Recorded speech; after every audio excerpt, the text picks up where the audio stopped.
And Angel Gray is with Sabrina and Jonquel. Well, Sab, I'll start with you. You moved to 8 straight wins on the season. You win against a team that put you out last year. What impressed you most about how you guys were able to execute, especially in the second half? Yeah, I mean, I think just being able to put one foot in front of the other and just focus on the now. And obviously we know what happened last year, but it's a new season and we just got to control what we can. And I think we did that really well tonight. Let's talk about Jonquel Jones, a new career high for her for 34 points, but she scored 110 points over the last 4 games. You guys are pretty impressive as far as your connection as well. What have you been sensing in this duo? I mean, she's the best post player in the league, and you know, we have her on our team. Her ability to continue to shoot from the outside, get inside, block. I mean, she does everything for us, and she's really our glue, so we're so excited to have her.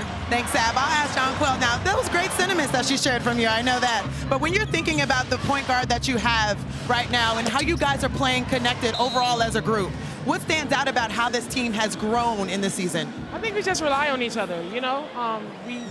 It's the next man up, you know, and I think we've done that very well, and we've taken it one game at a time, and like Sabrina said, putting one foot in front of the other. Earlier today, you talked about how this team has been different, and you going back and looking at the tape after Game 4 and saying, we have been playing as individuals. Now with 4 players scoring in double figures, people off of the bench where that is now deeper in this season, how dangerous is that?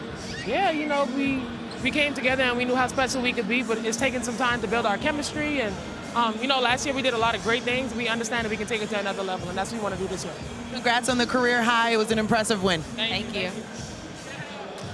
Thank you, Sabrina. Thank you, Jonquel. Thank you, Angel. The Liberty, with 8 straight wins, are 12-2.